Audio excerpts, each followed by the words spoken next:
Fala, meu povo, sejam bem-vindos. Boa noite a todos. Só esperar o pastor Alan entrar aqui, a gente começar a pancadaria. Hoje o tema da nossa live vai ser o que os profetas diriam aos homens flocos de neve.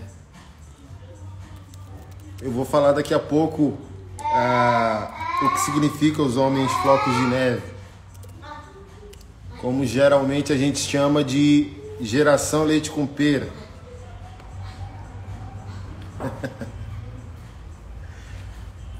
Geração criada por vó. Geração quick, lembra? A geração macho alfa foi criada com o Nescau, que a mãe deu. E a geração leite com pera tomou quick, o rosinha, ficava o bigodinho rosinha. Geração criada por vó, geração estragada. Aleluia! Ai, ai.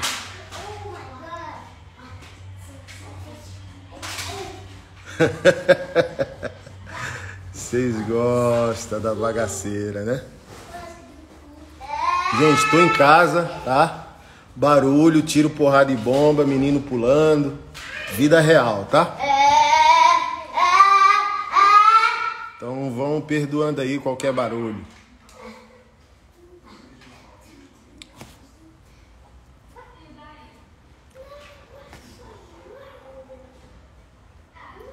E como sempre, tiro o olho da minha caneca.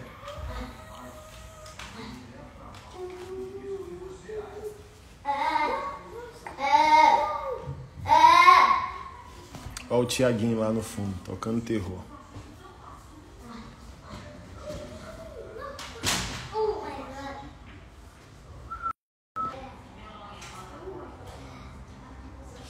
Só esperar o pastor Alan dar um alôzinho aqui.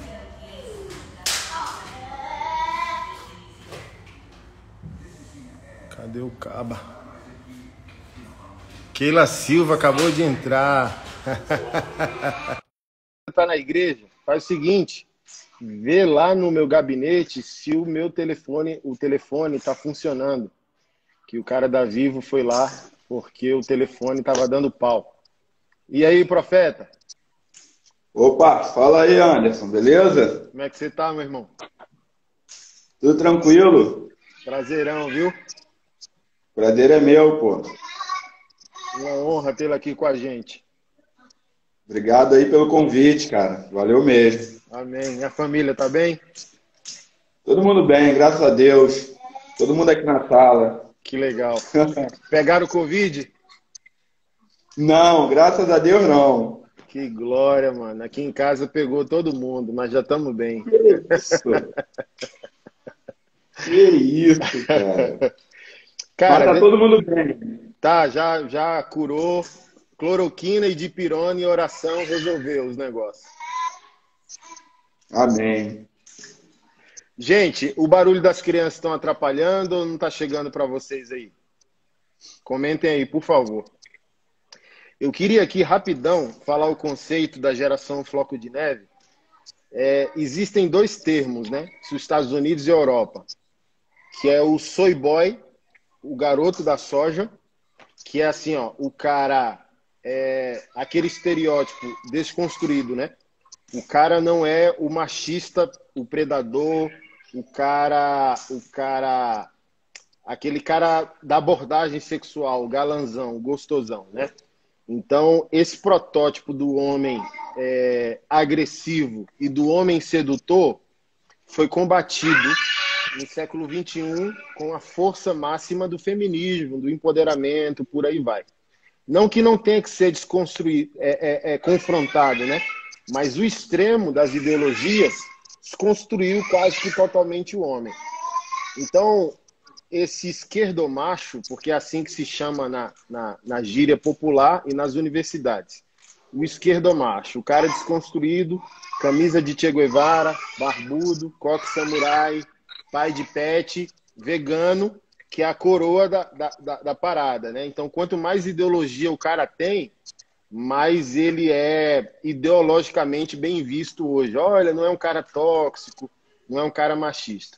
Então, lá na Europa e parte dos Estados Unidos, se chama de soy boy, o garoto da soja, o garoto emasculado. E eu falei isso numa live semana passada. A própria soja modificada quimicamente, 95% da soja ela é desconstruída, ela é transgênica, né? Então, ela combate a produção de testosterona, por exemplo, no nosso organismo. E a geração floco de neve, né? Que é uma questão mais prática.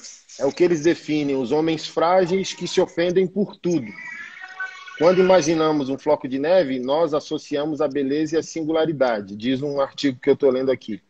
Mas também a sua enorme vulnerabilidade e fragilidade. É a geração palavras machucam. Antigamente, nosso pai e nossa mãe criou a gente na base da Havaiana voadora, teleguiada, bumerangue, voadora bumerangue, Havaiana de pau. Eu acho que na nossa idade, você já deve estar na casa dos 40, como eu. Cara, só deu certo, irmão, quem apanhou da rua, da vida e dos pais. Então, é o que eu sempre digo, né? É meu lema. A masculinidade começou a dar errado, amigo, quando o metiolate parou de arder e quando a psicologia mandou a gente virar amigo de filho. Não que a paternidade, a maternidade não tenha amizade como fundamento. Mas pai e mãe não é amigo, irmão. Amigo não põe você na linha. Amigo não dá destino. Quem dá destino é pai. Quem dá destino é mãe. Cara, e para passar a bola para ti, ficou tão caótica a sociedade que isso invadiu a igreja, invadiu os nossos louvores. A gente canta de maneira infantil, a gente adora de maneira feminina, feminilizada. A igreja já é uma mulher, na metáfora, ela é a noiva. Para piorar, os caras usam a figura de linguagem de Paulo para levar para o pessoal. A noiva é a igreja, no sentido figurado, né? Mas o cara acha que ele é a namoradinha de Jesus no singular. A noiva é uma metáfora plural, mas o cara tá tão quebrado da vida e tão desconstruído que ele canta romanticamente a Jesus como se Jesus fosse o namoradinho dele. Então, quando ele canta a paternidade de Deus, ele não canta envio, ele canta trauma, se ele teve os BOs. Que o bullying, velho, aqui, ó, isso é muito polêmico, né? E pode tirar minha fala de contexto aí. Cara, o bullying, na nossa época, e creio que o Alan é da mesma escola, foi resolvido na porrada, irmão. Porque a mãe e o pai falavam, se apanhar na rua, apanha 2 vezes em casa. Então não é que a gente não tem que combater, não é que não existe, mas, cara, tudo vira textão. Tudo tem que virar. E antigamente, cara, não tinha internet, não tinha movimento de empoderamento nenhum, e a gente tinha que se resolver, irmão. A gente tinha... E foi isso que nos fez, né? Eu acredito que a vida nos calejou dessa maneira e nos trouxe até aqui. Então, quero passar a bola para ti, meu amigo. Se apresenta e tenta nos responder, na sua análise bíblica, o que os profetas diriam para nós, homens do século XXI. Cara, boa noite aí para todo mundo. Meu nome é Alana, eu sou pastor aqui da Betânia, em Macaé, Rio de Janeiro. Coordenador da Missão Raab, um evangelismo aí que nós fazemos com as meninas que se prostituem aqui na nossa cidade. É marido da Érica, pai da Eduarda e do Johan. E assim, cara, hoje lá no meu Instagram choveu, cara, comentário, todo mundo falando aí da live hoje, né, cara? As pessoas me mandando bastante direct, cara, o pessoal colocando lá, tava precisando dessa live, a live que eu tava esperando. Então eu vejo assim que tem um desejo em grande parte da igreja, cara, de ouvir a realidade, sabe? Sem máscara, cara, sem frescura, sem não me toque. Porque o evangelho, eu falo, cara, o evangelho é uma espada, entendeu? O evangelho é uma espada. E você não usa uma espada para fazer carinho em ninguém, cara. Entendeu? Quando tu usa uma espada, é no mínimo para ferir a pessoa. No mínimo, entendeu?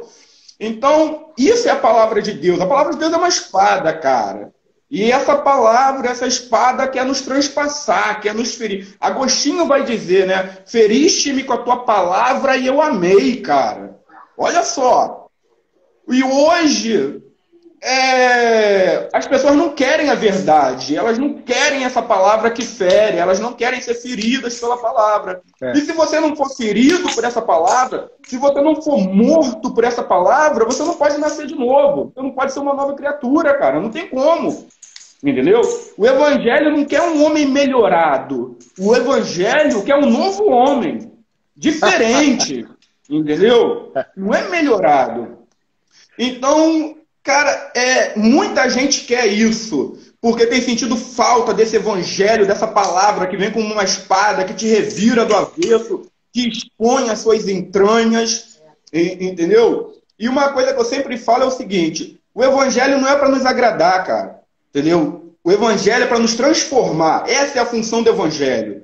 Só que as pessoas hoje estão querendo ir para a igreja e ouvir uma palavra que agrade elas.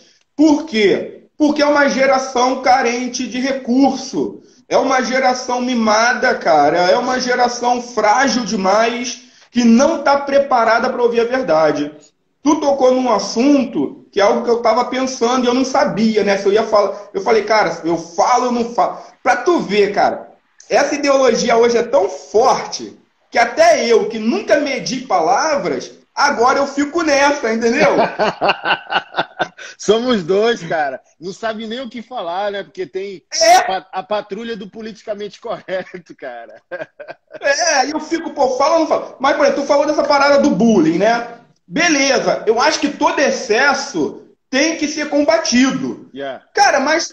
eu, você e mais uma galera que deve estar acompanhando a gente, cresceu num ambiente que na escola tu olhava pro outro, cara, e tu chamava o outro ô narigudo, ô beiçudo, ô seu orelhudo, ô magrelo, ô gordo. E a gente ia jogar futebol junto, cara. Ninguém deprimia e ninguém se matava. E era amigo, todo mundo, entendeu? Um zoava o outro, cara. Hoje tu não pode mais falar nada disso. Entendeu? Tu não pode virar para um amigo teu, de repente, cara, um amigão teu e falar para ele, ô seu orelhudo, ô teu gordo, seu balofo. Que aí vão falar, cara, isso aí é bullying. Que bullying, cara? O cara é meu amigo. Eu chamo ele de gordo, ele me chama de vareta. Entendeu? Eu chamo ele de beiçudo, ele me chama de narigudo, cara. A gente é amigo, não tem nada disso, não. A gente se resolvia, cara. A gente ia jogar bola na rua, rebentava o dedão, chutando paralelepípedo, rasgava a unha. Arrancava uma unha no asfalto, cara, corria pra casa, a mãe tacava um metiolac, a mãe passava um mercúrio. A molecada de hoje nem sabe o que é ficar vermelho de mercúrio, cara. No joelho, no cotovelo. Entendeu? Nem sabe o que é isso. E por quê? Porque também nem joga mais futebol na rua. Hoje eles jogam futebol online, dentro de casa, no conforto da sua casa, cara. E... há muito tempo atrás eu estava fazendo uma live, né, com uma psicóloga, amiga minha, que mora lá nos Estados Unidos, cara. E ela estava falando que essa geração, isso aí palavras dela, e ela é uma psicóloga, ela trabalha nessa área, né? E a gente estava falando justamente acerca do bullying, essas coisas, né? E ela falou que essa geração hoje é uma geração sem recursos internos, sem recursos interiores. Não sabe lidar com as provocações, cara. Então, quer dizer, e por quê? Porque já começa uma superproteção dentro do lar. Os pais, uma superproteção em torno da criança. Não deixa o filho sair na rua, não deixa o filho chutar uma pedra, entendeu? Não deixa o filho brincar de pique-pega, polícia e bandido, sei lá o que na rua. Polícia e ladrão. Polícia e ladrão, ladrão, bandido, não é a mesma coisa. Não deixa mais os filhos, cara, irem pra rua, cara. Querem criar dentro de casa. E essas crianças vão se tornar adolescentes sem recursos interiores. Quando sai daquela infância, né? Quando sai ali da creche, do primário e vai para o ginásio na escola, como foram crianças que nunca aprenderam a se defender sozinho, os pais nunca permitiram que esses filhos conhecessem o mundo, quando eles chegam no ginásio, na fase ali de adolescente para jovem, eles não têm recursos internos, interiores, para lidar com a zoação, para lidar com o deboche, com o sarcasmo, com nada disso. Então, por isso, ele se sente muito mais ofendido do que, na realidade, deveria se sentir. Yeah. Entendeu? Porque ele foi criado dentro de uma bolha. Só que você sabe, né? A gente sabe que quando a gente faz essa transição, por exemplo, do primário para o ginásio, cara, muda. Jovem não tem pena não, cara. É aquela zoação, é aquela coisa toda. E esse jovem, esse adolescente, ele continua sendo uma criança. Ele ainda é uma criança. Na idade, ele amadureceu. Mas no psicológico, no emocional, não. Ele continua infantil. Então, quando ele ouve alguém dizer para ele, cara, tu é feio, tu é narigudo, tu é isso, tu é aquilo, ele não sabe como se defender. O recurso que ele tem é voltar para casa, para quem sempre o protegeu, quem foi o pai e a mãe. Sempre aquela bolha. E falar, olha só, me xingaram, falaram isso na escola. Aí o pai e a mãe, em vez de sentar com essa criança e falar, cara, isso aí é algo normal, cara. Tem um vídeo qual é aquele cara que é o Karnal? Do Karnal, né? Do Leandro Karnal. E ele fala, quando te ofendem, quando te xingam, você tem duas opções. Aí ele fala dele, né? Porque ele sempre foi careca e tal. Ele fala, quando me chamavam de careca, queriam me ofender. Olhavam pra mim e falavam, cara, tu é careca. Ele olhava e pensava, pô, mas peraí. Ele tá mentindo? Eu sou cabeludo? Não, eu não sou cabeludo, eu sou careca. Então ele falou, ele não tá me ofendendo. Isso não é uma ofensa, isso é uma verdade. Eu lembrei, e é algo que todo mundo vai se identificar. Todo mundo odeia o Cris. O Cris chega pro pai dele, pro Júlio, e diz, olha só, o moleque na escola me chamou de negão. Tu é branco? É isso, cara. É uma coisa simples, cara. Um mais um são dois. E é justamente isso aí que o Karnal fala. Ele fala, cara, você precisa ver. Só é uma ofensa se o que estiverem falando de você for uma inverdade. Entendeu? Agora, cara, se tu é baixo, tu é baixo. Se tu é magro, tu é magro. Se tu é gordo, tu é gordo. Não é uma ofensa, é uma verdade. Entendeu? É uma constatação. Então, quer dizer, é saber separar uma coisa da outra. Só que hoje, as pessoas querem problematizar as coisas. Entendeu? Não pode falar pro careca que ele é careca. Não pode falar pro narigudo que ele é narigudo. Aí eu vou mentir? Não vou. A palavra condena a mentira. O pai da mentira é Satanás, filho. Se tu é feio, eu vou falar que tu é feio e acabou. Entendeu? Se tu é esquisito, eu vou falar que tu é esquisito, amigo. E eu tenho que estar preparado para ouvir essa verdade. Eu tenho que estar. Eu tenho que ter esse recurso. Só que as pessoas não têm. E não ter, Anderson, para mim não é o problema. Você não ter o recurso hoje, para mim não é o problema. O problema é você não ter o recurso, não querer gerar esse recurso, construir esse recurso interior e aí problematizar tudo. Que é o que acontece hoje, cara. Sabe o que eu lembrei também? Assim, é delicado. Eu creio que quando a gente fala isso, a gente não está tocando o botão do tipo assim, cara, viva ou dane-se, ofenda as pessoas. Não é disso que se trata. Eu lembrei da dançarina da Anitta, né? Uma das dançarinas da Anitta, que é uma não sei o nome dela, não sigo, mas volta e meia passa no feed ali, no Facebook, que ela é obesa e ela, né, vende que se sente bem e, por exemplo, numas dessas, ela problematizou o tamanho do banco da aeronave. Então, do tipo assim, olha, é um absurdo eu ter que comprar 2 lugares no avião para poder ir confortável. Gente, olha só, uma coisa de fato é o bullying mesmo da maldade, né? Uma coisa é a vida te zoar. Irmão, se a vida tá passando a mão na tua bunda, vai junto com ela, cara. Aprende a rir, aprende a levar a vida com leveza. Do tipo assim, a questão de gênero, a questão de cor e tal, não sei o quê. Cara, E para nós, cristãos, sabendo que o outro é como é, por causa também do pecado original, é que você deve evitar mesmo problematizar o negócio. Então, cara, o outro é pecador e vai produzir aquilo contra mim. Então, se o que ele está falando é desconfortável a mim, usando a dançarina da Anitta como exemplo, cara, você não pode tratar a obesidade como glamour. Sim. É do tipo assim, ninguém tem o direito de te ofender. Mas também, cara, é do tipo assim, só você sabe o quão é desconfortável essa situação para você. Mas tá na moda ser lacrador, tá na moda ser desconstruído, tá na moda desconstruir. E, cara, o problema, irmão, não é o tamanho da poltrona da aeronave. O problema é que a obesidade, se ela não for mórbida, né, é inatura, nasceu contigo porque é a genética da tua família, irmão, é do tipo assim, ó, amor a si mesmo, amor ao propósito de Deus para a tua vida.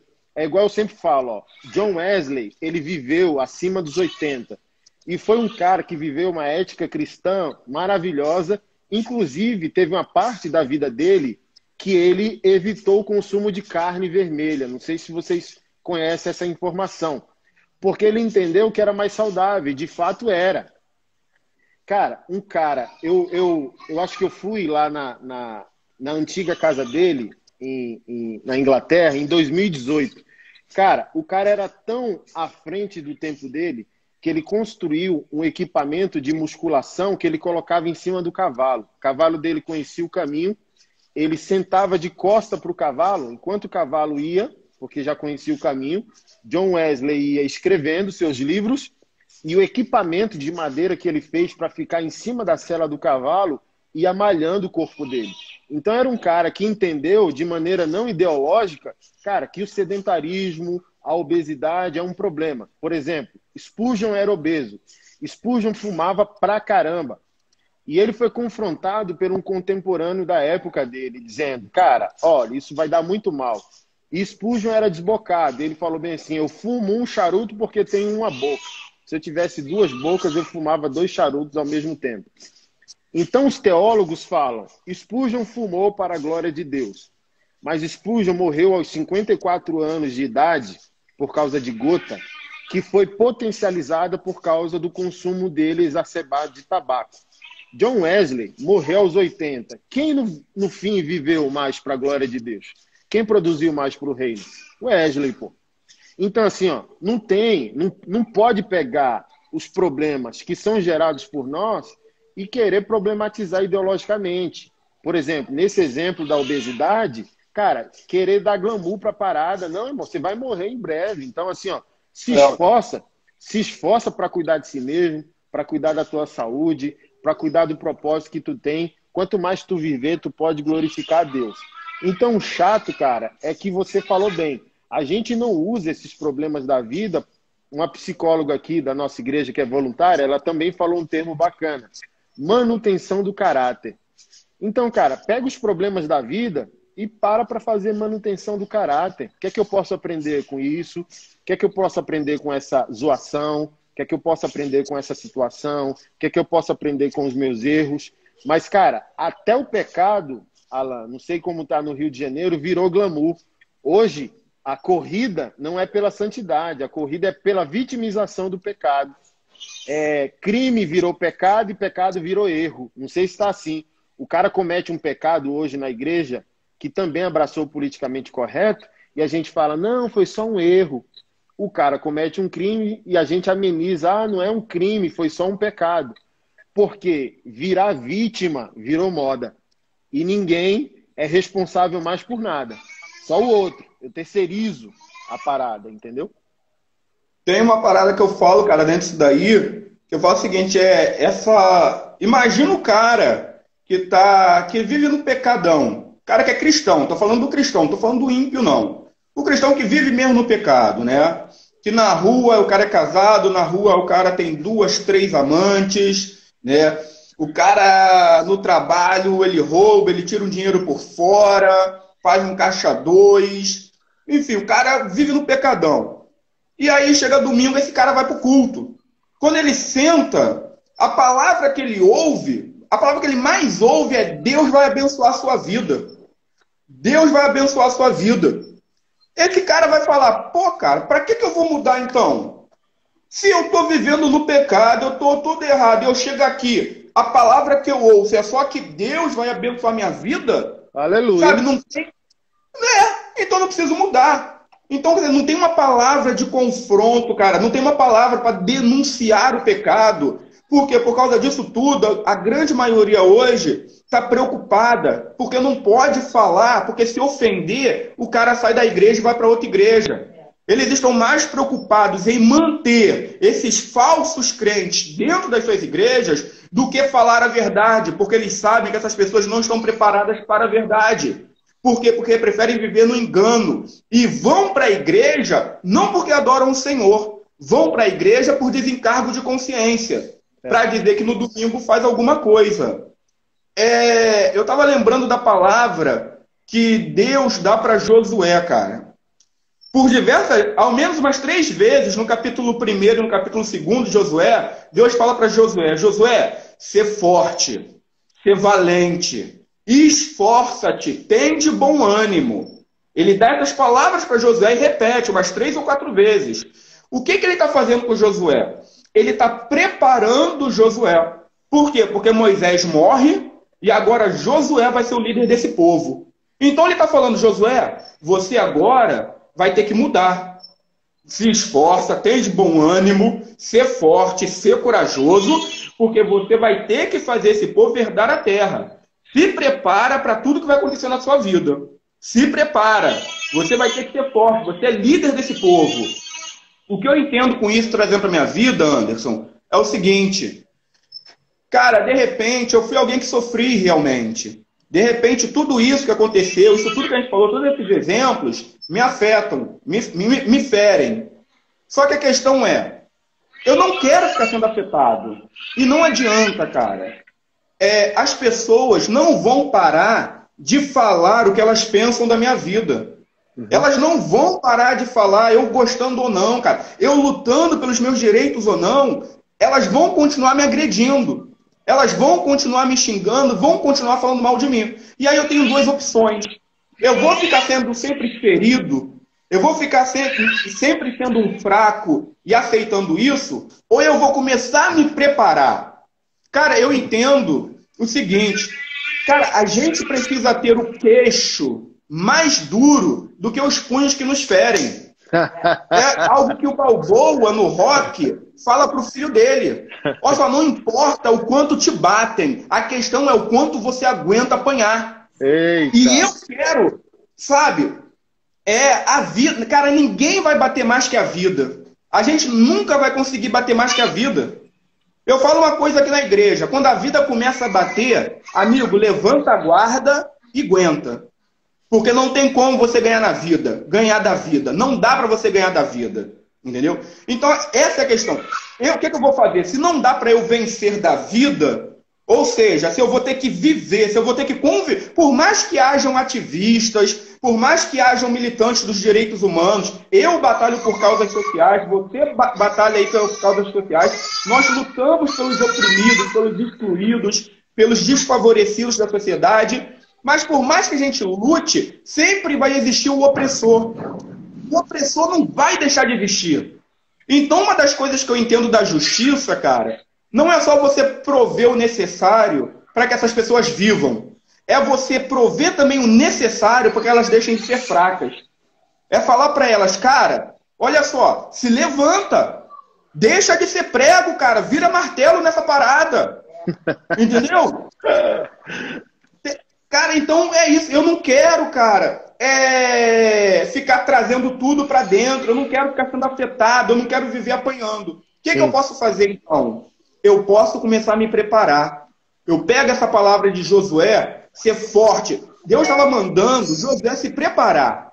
E é engraçado que Deus não fala para Josué: Josué, eu vou te fazer forte. Eu vou te dar ânimo. Não, Deus fala para Josué: Josué, ser forte. Ele está falando: Josué, olha só. Seja você, cria força, se prepara para o que está por vir. Então, acho que cabe a todos nós, né, o pessoal que está na live, que sofre né, talvez com bullying, ou o pessoal que sofre por ter um emocional mais frágil, o que, que nós devemos fazer? Cara, a gente deve começar a se preparar. A gente precisa fortalecer, entendeu? Assim como a gente fortalece os músculos na academia, malhando, se exercitando, exercite o seu emocional, fortaleça o seu psicológico, para quando te agredirem, cara, isso não te afetar, isso não penetrar, isso não entrar em você. É a mesma palavra, a palavra não mudou. Ser forte, ser corajoso, ter de bom ânimo. A gente tem que trazer isso para nossa vida, cara.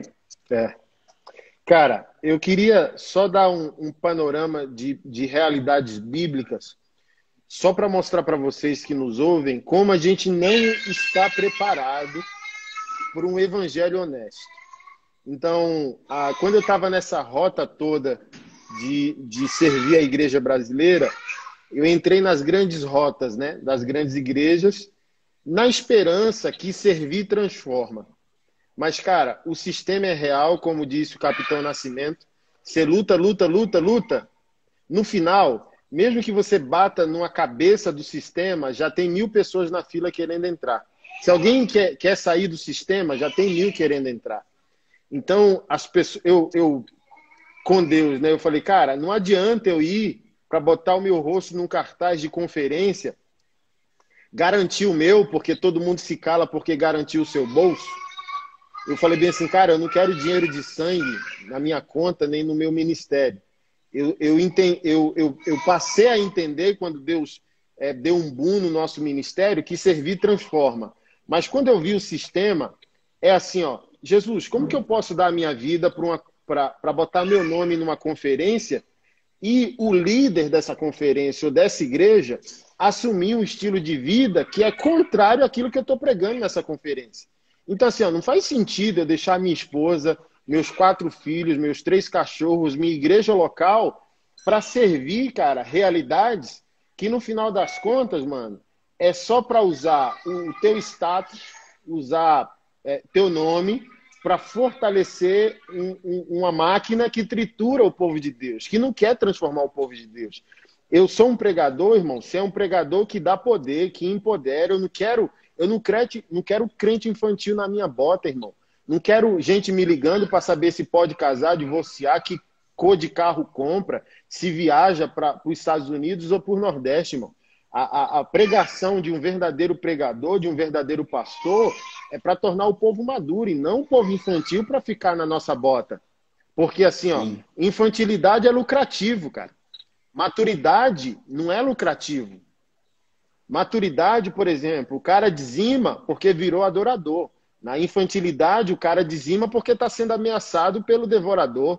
Se não dizimar, Deus te mata. Se não dizimar, Deus te manda para o inferno. Então, cara, essa geração de pastores infantis, que já estão nas casas dos 40, mas parece que é pastor de criança, né? Sérgio Malandro Gospel. E, cara, gerou um povo infantil que não aguenta a gente abrir a Bíblia, cara. O que me começou a me entristecer quando eu entrei nessa rota dos grandes cenários? Cara, a galera não aguenta que você abra a Bíblia. É só Bíblia. Não, galera, não tem nada a ver comigo. Eu só abri a Bíblia e estou lendo o texto. Então, olha só. Sim. Ah, mas Jesus é amor. Não, acho que você não leu direito o Evangelho. Então, olha só. Jesus é cordeiro, mas a Bíblia também diz que é leão. O que vai acontecer? Você escolhe. O que você quer? Então, você obedece a Deus, Jesus é cordeiro. Você não obedece a Deus, Jesus é leão. O apóstolo Paulo falou bem assim, ó, tem uma galera aí pervertendo o caminho, o bom caminho do Evangelho. É necessário fazê-los calar. Paulo disse, olha, aquele que é líder e vive em pecado, expõe ele publicamente na frente de todos, para que todos temam. O cara em Corinto viveu em imoralidade sexual. Paulo diz, expulsa ele da igreja e entrega ele a Satanás, para que o espírito não se perca no dia do Senhor. Jesus, em Mateus 18, mandou fazer o caminho da excomunhão. Pecou? Vai até ele. Não se arrependeu? Vai em 2, 3. Não se arrependeu? Expõe para a igreja. Não se arrependeu? Considera ele gentil e publicano. Ele não faz parte da Assembleia dos Santos. Ele não nasceu de novo. E olha que eu estou falando do Novo Testamento. Eu estou falando do próprio Cristo que criou o inferno. Gente, deixa eu falar um negócio para você.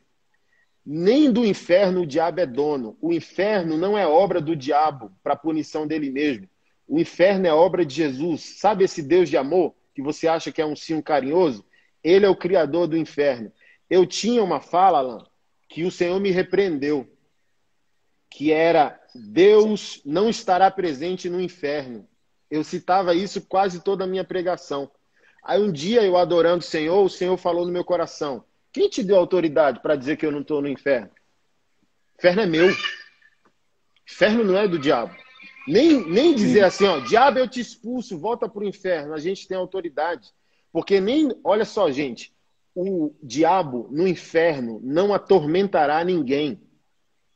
O inferno é feito para atormentar o diabo. Então, assim, ó, os não nascidos de novo, os que não obedeceram o Senhor, os que não amam a verdade, o diabo e os anjos caídos, todos serão atormentados no inferno. Sabe por quem? Jesus. Pastor Jack tem uma fala que eu amo. Olha, perto de Jesus, o diabo é uma moça. Então o Senhor falou bem assim: eu sou presença ativa no inferno. Toda a ira que eu não despejei na minha graça, eu despejo no inferno para a aniquilação do diabo, dos anjos caídos e do ímpio, do homem mau. Lá em Apocalipse, capítulo 11, está escrito: e o Senhor se manifestará para destruir os destruidores da terra. Então, assim, ó, a maioria da geração atual não está pronto para um papo como esse. Porque esses pastores coaches vendeu a ideia que Jesus é o Deus ursinho carinhoso, emanando amor. Lembra dos ursinhos carinhosos? O poder do amor, o poder do coraçãozinho. Gente, lá em João, capítulo 3, verso 16, está o texto que nos impulsiona missões e evangelismos. Deus amou o mundo de tal maneira. Mas vai um pouco mais para frente, no mesmo capítulo 3, verso 36. Lê lá, está escrito o seguinte: aquele que permanecer rebelde ao Filho de Deus, sobre ele permanece a ira de Deus. Gente, não existe criatura soberana. Todo mundo foi criado, inclusive o diabo. Quem não der razão a Deus, assim, ó, a única ausência cristocêntrica no inferno é a redenção. Mas Jesus é o atormentador do inferno, não é o diabo, é Jesus.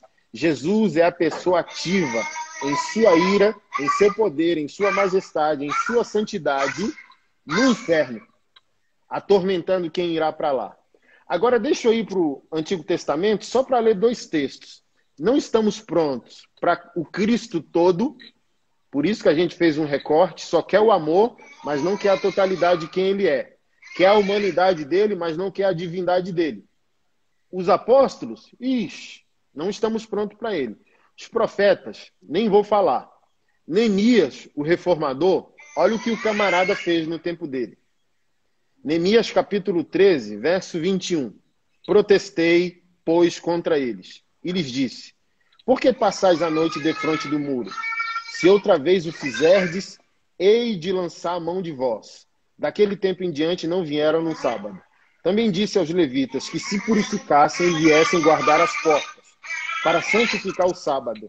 Nisto também, Deus meu, lembra-te de mim e perdoa-me segundo a abundância da tua bondade. Verso 23. Vi também, naqueles dias, judeus que tinham se casado com mulheres asdonitas, amonitas e moabitas, que eram mulheres estranhas, estrangeiras, não aliançados no pacto que Deus estabeleceu com Israel. Verso 24. Seus filhos falavam meio asdonita e não podiam falar judaico, senão segundo a língua de cada povo. Eu briguei com eles, os amaldiçoei e espanquei alguns deles e arranquei seus cabelos com os tapas. E os fiz jurar por Deus, dizendo: não darei mais as vossas filhas e seus filhos aos estranhos, e não tomarei mais as suas filhas, nem para vossos filhos, nem para vós mesmos. Então imagina, o homem de Deus, chamado por Deus para reconstruir os muros, diz: quando eles desobedeceram a Deus, eu puxei ele pelos cabelos e arranquei a barba de muitos no tapa. Então imagina, irmão, eu estou menos barbudo, o Alan está barbudo. Então imagina, E imagina se arrancar a barba de alguém no tapa. E olha o que Ezequiel falou, para eu passar a bola de novo para você. Ezequiel, no capítulo 23, verso 19, disse, olha, contudo, Israel ia se tornando cada vez mais promíscuo à medida que se recordava dos dias de sua juventude, quando era prostituta no Egito. Olha a linguagem dos homens de Deus. Desejou ardentemente seus amantes, cujos membros sexuais eram como de jumentos e cuja ejaculação era como de cavalos. De modo que você ansiou pela lascívia da sua juventude, quando no Egito seus peitos eram afagados e seus seios virgens eram acariciados. Olha que linguagem os homens de Deus usaram. Olha, tua rebelião contra Deus, tua desobediência, tua idolatria contra Deus, é como se você buscasse amantes cujo o pênis, o membro sexual, era como se fosse de um jumento e a ejaculação como de um cavalo. Então, assim, gente, a gente está pegando leve com vocês quando a gente confronta vocês a retornarem o evangelho. Se fossem os profetas, se fossem o Cristo, irmão, olha só, no aniversário da Reforma, um monte de pastor foi se vestir de Lutero lá na Alemanha. Irmão, se a Reforma fosse no século XXI, nós seríamos os inimigos de Lutero. Era contra nós que Lutero estava combatendo. O que Paulo diria sobre uma igreja como nós, no século XXI? High-tech, porém desviada. Telão de LED, 100k de seguidores na rede social, famosa nas plataformas, mas morta no cristocentrismo, morta na adoração. Muito palco, pouco altar. Muita fumaça da máquina de fumaça e pouca fumaça do santíssimo lugar, o tabernáculo do Senhor. Então, cara, a gente foi cantar no Descende Avivamento em janeiro, mas tem avivamento não, nego velho. Assim, ó, Deus é a mão de Deus, Deus é soberano. Ah, vamos ser enviados para as nações. Vai não, voltou todo mundo para casa para botar a casa em ordem, o caráter em ordem, a sexualidade em ordem, o bolso em ordem. Não tem avivamento com iniquidade. Se fala muito em avivamento, se fala pouco em reforma. Deus vai fazer avivamento? Vai ter um grande e poderoso avivamento no futuro. Mas não é avivamento de conferência, não. Não é avivamento com bilhetagem, não é avivamento vendido, não é avivamento de estádio, é avivamento de caráter. Tá? É Crônicas novamente, quando o povo que se chama pelo meu nome se humilhar e orar. Então, assim, ó, um monte de pastor sem caráter que rouba o dinheiro de Jesus. Porque, irmão, levantar dinheiro em nome de Jesus e não usar em nome de Jesus é roubo. Cadê o dinheiro das nossas conferências? Não vou falar de dinheiro de dízimo e oferta, não. Quero falar do dinheiro das nossas conferências. Qual o destino disso? Qual a aplicação social disso?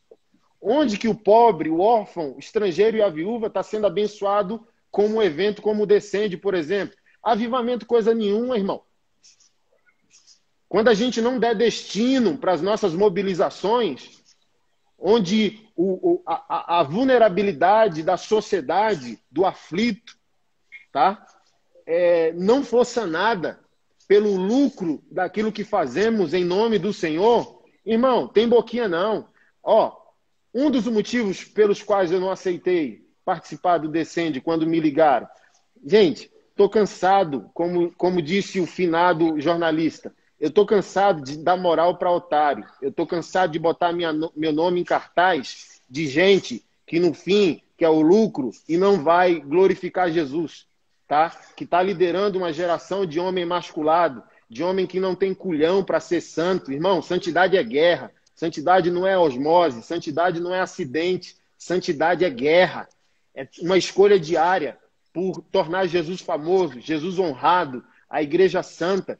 Então, hoje, essa liderança fajuta da igreja brasileira, dos pastores emergentes, está liderando uma geração de homens sem culhão, que não tem culhão para botar, irmão, um zíper na calça, para ser fiel a uma mulher, para abandonar o pornô, para glorificar o nome de Jesus, para ser presbítero. Ninguém, essa geração não tem mais, irmão, o desejo de ser presbítero, o desejo de ser aprovado, o desejo de ser santo. Não é uma geração que pode ouvir Paulo, como Paulo falou a Timóteo, que ninguém repreenda a tua pouca idade. Torna-te exemplo dos fiéis, na doutrina, no amor, no exemplo. Então, irmão, um dos motivos que eu não aceitei é porque um monte de pastor em pecado, irmão. Estou lidando com abuso de pastor para tudo que é lado. E para 100 casos de abuso que vem para os nossos projetos, 50% não é crime, é imoralidade. Então, como que eu vou dividir plataforma depois que eu soube que um monte de cara está em pecado?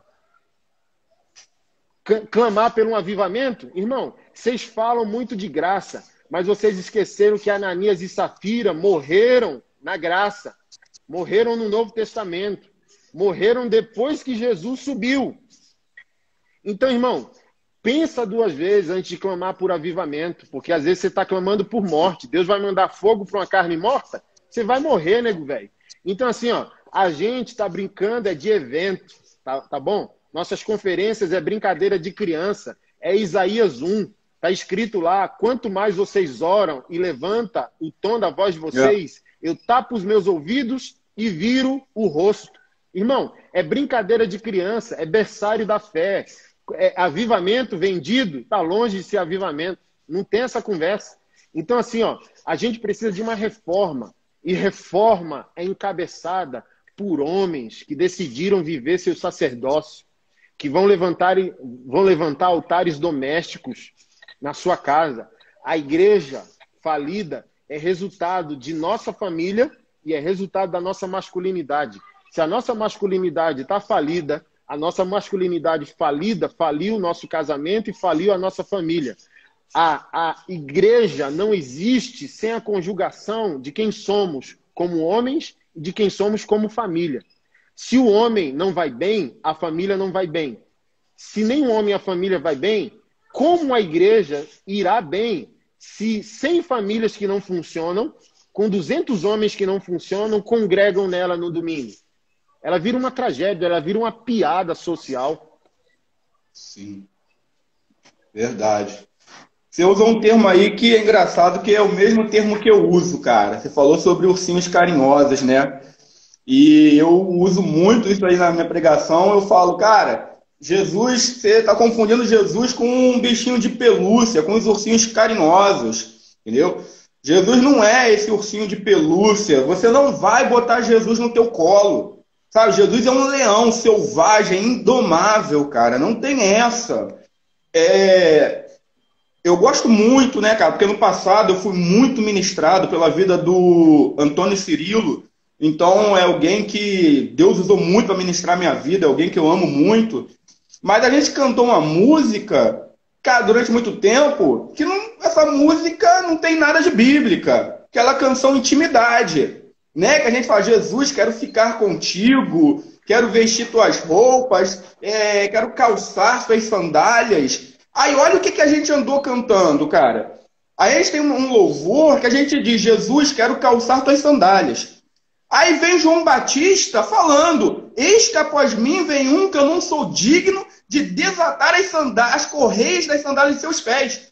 João Batista, o maior profeta nascido de mulher, fala, eu não sou digno de desatar as correias das sandálias de seus pés. Aí vem a gente falando que a gente vai calçar a sandália de Jesus, cara. Vai trancar Jesus no quarto. Jesus quer salvar o mundo e a gente... É muito louco, velho. Entendeu? E outra parada, cara, é que eu não sei se você já ouviu, mas eu já ouvi esses pastores coach aí, né, esses pastores modinha, falando que João Batista morreu antes do tempo. Que João Batista morreu porque não soube administrar seu ministério. Porque João Batista vai diante de Herodes e denuncia o pecado. Na mente desses caras, João Batista errou por ter sido macho o suficiente, como você falou, por ter tido o que falta para essa geração. Ele teve culhão de chegar na frente de Herodes, apontar o dedo na cara dele e falar, cara, olha só, essa mulher não é tua. Essa mulher não é tua. Aí esses pastores coach falam que não, que João Batista morreu antes da hora, que ele não teve sabedoria. Porque na cabeça deles, João Batista quer que chamar Herodes no cantinho e falar, pô, ô Herodes, vem cá, vamos conversar, cara. Pô, essa mulher vamos, aí, né? Vamos, assim, fogo no parquinho. Vamos mudar seu mindset. É, entendeu? Queriam fazer, cara. Eles acham que João Batista tinha que ter feito algo, sabe, por debaixo do pano, ter chegado no sapatinho. Mas como João Batista era profeta, cara, não tinha medo. Chegou e denunciou o pecado, eles falam que João Batista morreu antes da hora. Por quê? Porque eles não têm a coragem de João Batista. Eles não têm. E por que eles não têm coragem? Porque eles não têm caráter. Porque eles não podem falar como João Batista. João Batista podia chegar e falar, apontar o dedo para Herodes e falar: você está errado, essa mulher não é tua, você está em adultério. Esses líderes, eles tentam desmoralizar o ministério de João Batista porque eles mesmos não podem pregar a verdade. Porque no momento que eles forem acusar o pecado da sua congregação, eles vão ouvir de volta: quem é você para falar do meu pecado, rapaz? Quem é você para falar que eu estou em adultério? Você também está.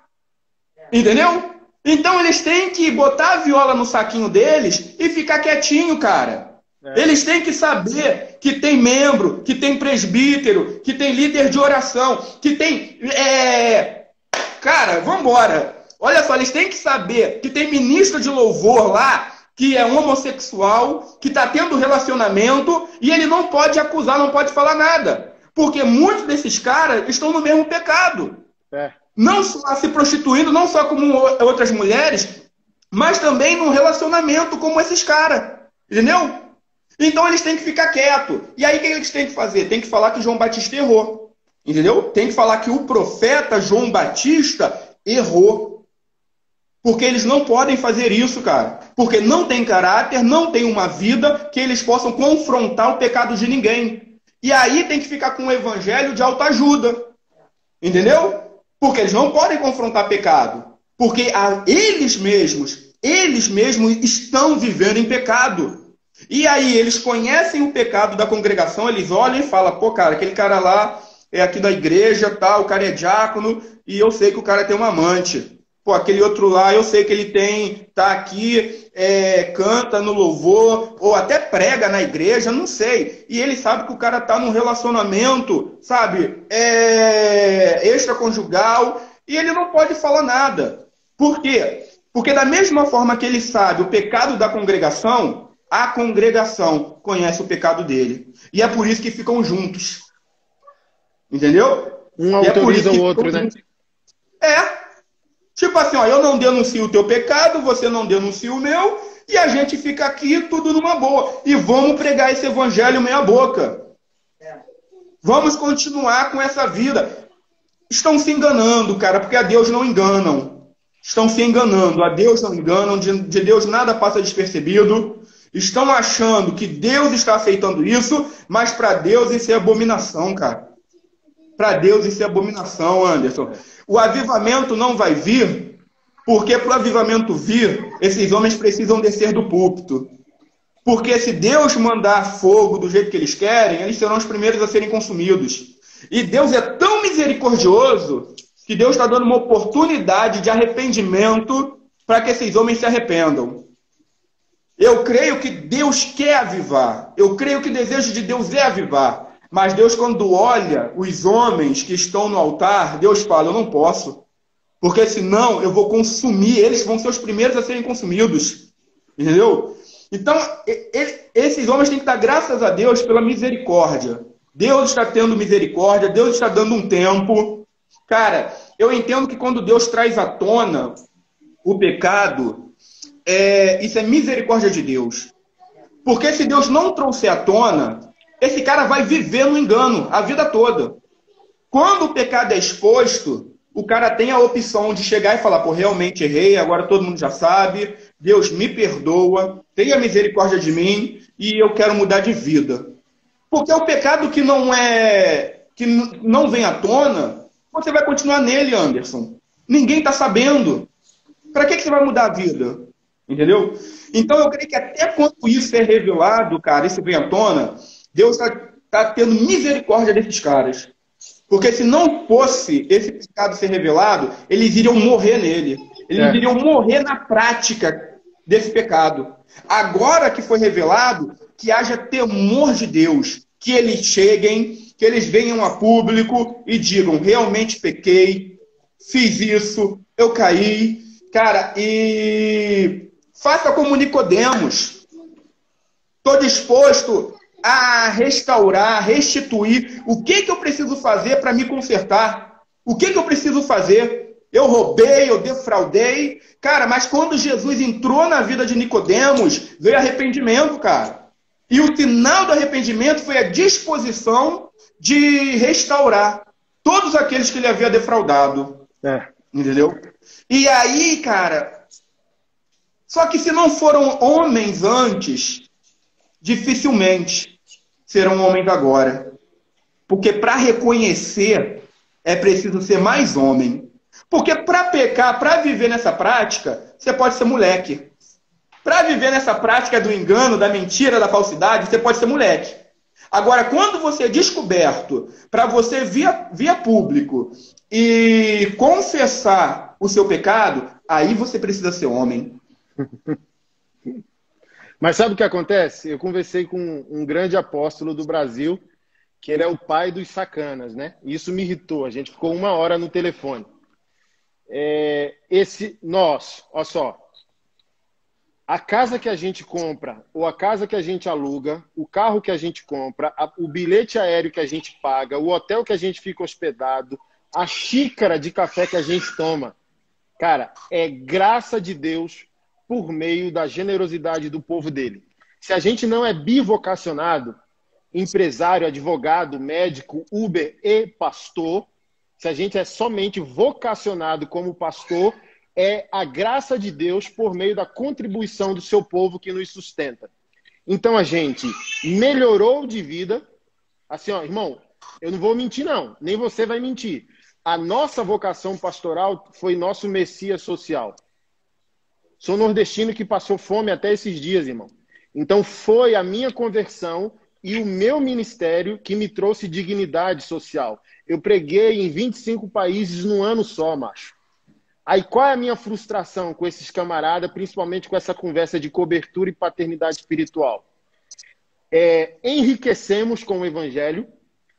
Se não enriquecemos, temos uma vida melhor por causa do evangelho. Ganhamos nome, notoriedade, seguidores com esse evangelho. Pecamos enquanto servíamos a igreja. Mas o arrependimento ele tem que ser privado. Eu fico louco, velho. O que está acontecendo, cara, com a nossa honra, com a nossa hombridade? Eu falo isso aqui na igreja que eu pastoreio. Eu não estou livre de pecar, não, irmãos. Mas eu nunca pecarei como pastor Anderson.